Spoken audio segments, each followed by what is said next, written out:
Hello বন্ধুরা, welcome to only sports view. তো এই ভিডিওতে মোহনবাগান নিয়ে বেশ কিছু আপডেট আছে, তো তোমাদের সাথে সেগুলোই শেয়ার করবো। তো ভিডিওটি সবাই শেষ অবধি দেখো, আর চ্যানেলে নতুন হয়ে থাকলে চ্যানেলটি সাবস্ক্রাইব করে পাশে থাকা বেল আইকনটিকে অন করে পাশে দেখো সমস্ত রকম খেলার আপডেট পাওয়ার জন্য।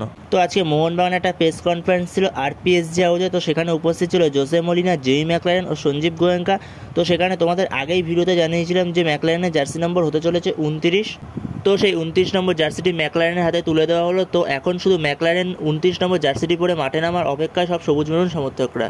তো এরপরের আপডেটটি হলো যে এই প্রেস কনফারেন্সে সঞ্জীব গোয়েঙ্কা কী বললেন আনোয়ারকে নিয়ে, ও কোচ মলিনা কী বললেন, আর জেমি ম্যাকলারেন কী বললেন ডার্বি নিয়ে। তো সঞ্জীব গোয়েঙ্কা সে বলেন, মোহনবাগান শুধু একটা ক্লাব নয়, প্রতিটি সমর্থকদের কাছে মায়ের সমান। মোহনবাগান একটি মর্যাদাপূর্ণ প্রতিষ্ঠান, আমরা কখনোই অন্য কারোর কথায় প্রতিক্রিয়া করি না। এরপর যখন আনোয়ারকে নিয়ে প্রশ্ন করা হয়, তখন একটি রিপোর্টার বলে আনোয়ারকে কিভাবে রিটেন করবেন আপনি, একটি মন্তব্য করেন। তো সেই কথায় সঞ্জীব গোয়েঙ্কা কিছুটা রেগে যায়। সে বলে, আপনাকে কে বলেছে মোহনবাগানে খেলতে চায় না আনোয়ার? সে কি নিজের মুখে বলেছে?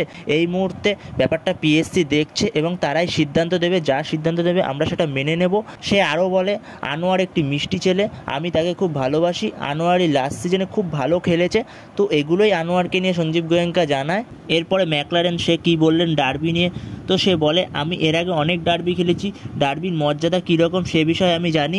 এরপর যখন রিপোর্টার তাকে প্রশ্ন করে যে এই বছর মোহনবাগান দলের জন্য আপনার লক্ষ্য কী, এই ব্যাপারে সে বলে, মোহনবাগান এমন একটি দল যা আগে থেকেই সফল, তো আমি চাই আরও বেশি সফলতা এনে দিতে। আমার কাজ হলো গোল করা, পাশাপাশি আমার বন্ধুদের সাহায্য করা, জেসন কামিন্স, দিমিত্রি পেত্রাদাস, ওদেরও গোল করতে সাহায্য করা। আরও বলে সে যে আমি যখন এয়ারপোর্টে এসেছিলাম আমি দেখেছি সমর্থকদের এই ক্লাবের প্রতি ভালোবাসা কতটা। এমনকি 29শে জুলাই আমি মোহনবাগান দিবসের দিন যখন অনুশীলনে নেমেছি তখনও আমি দেখেছি এই ক্লাবকে তারা কতটা ভালোবাসে। তো আমি চাই নিজের সবটুকু দিয়ে চেষ্টা করতে ক্লাবের জন্য সফলতা এনে দিতে। তো জেমি ম্যাকলারেন এগুলোই বলে। তো এরপরে মলিনা সে কী বললেন, তাকে যখন রিপোর্টার প্রশ্ন করে যে আপনি এর আগেও ইন্ডিয়াতে কোচিং করিয়েছেন, সেই বছর এটিকে চ্যাম্পিয়নও করিয়েছিলেন, তো সেই বিষয়ে মলিনা বলে যে এটিকে একটা আলাদা ক্লাব, মোহনবাগান একটি আলাদা ক্লাব। মোহনবাগান ভারত না, এশিয়ার বড় ক্লাব। মোহনবাগান একটি সফল ক্লাব, আমার কাজ হলো এই সফলতাটাকে আরও এগিয়ে নিয়ে যাওয়া। এমনকি সে বলে এশিয়াতে মোহনবাগানের নাম ছড়িয়ে দেওয়া। তার কথায় কিছুটা স্পষ্ট যে মোহনবাগানকে সে এফসি চ্যাম্পিয়ন্স লিগে চ্যাম্পিয়ন করার লক্ষ্যেই রয়েছে। তার এবছরের পরিকল্পনা নিয়ে সে বলে সে এবছর আক্রমণাত্মক ফুটবল খেলবে। তো এগুলোই জোসে মলিনাও বলে।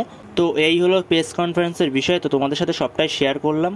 তো এরপরে অনিরুদ্ধ থাপাকে নিয়ে অনেকের প্রশ্ন। তো অনিরুদ্ধ থাপাকে নিয়ে আমি আগেই ভিডিওতে জানিয়ে দিয়েছিলাম যে অনিরুদ্ধ থাপা কলকাতায় চলে এসছে এবং সে আজকে বা কালকের মধ্যে ক্লাবে যোগ দিয়ে দেবে, অনুশীলনে নেমে পড়বে। তো আজকেই সে অনুশীলনে নেমে পড়েছে। তো এর পরের আপডেটটি হচ্ছে আজকে সিএফএল এর ম্যাচ ছিল মোহনবাগান ভার্সেস টালিগঞ্জ অগ্রগামীর। তো ফার্স্ট হাফে মোহনবাগানের কাছে প্রচুর চান্স এসেছিলো, এমনকি সুয়েল ভাটের কাছেও প্রচুর চান্স এসেছিলো, কিন্তু ফার্স্ট হাফ 0-0 গোলেই শেষ হয়। তো সেকেন্ড হাফে প্রথমে একটা ওন গোল এগিয়ে যায় মোহনবাগান, তারপরে সুয়েল ভাট সে হ্যাটট্রিক করে এবং লাস্টে সালাউদ্দিন একটা গোল করে 5-1 জিতে যায়। খুব ভালো একটা জয়, খুব ভালো খেলেছে মোহনবাগান আজকে। তো এই সুয়েল ভাট প্লেয়ারটা ভবিষ্যতে ভারতের একটা সম্পদ হতে পারে। কালকে সে মোহনবাগান ক্লাবে বেস্ট ইয়ং প্লেয়ারের পুরস্কার পেয়েছে এবং আজকে সে হ্যাটট্রিক করলো আবারও। তো ভবিষ্যতে ইন্ডিয়ার একটা ভালো স্ট্রাইকার হতে পারে এবং ইন্ডিয়ার একটা সম্পদ হতে পারে সে, তার মধ্যে সেই কোয়ালিটিটা আছে। তো এই ভিডিওতে এই পর্যন্ত। তো এই আপডেটগুলো নিয়ে আলোচনা করার ছিল। তো ভিডিওটি ভালো লাগলে অবশ্যই লাইক শেয়ার সাবস্ক্রাইব করতে ভুলো না। তো নেক্সট ভিডিওতে দেখা হচ্ছে, ততক্ষণের জন্য বাই বাই।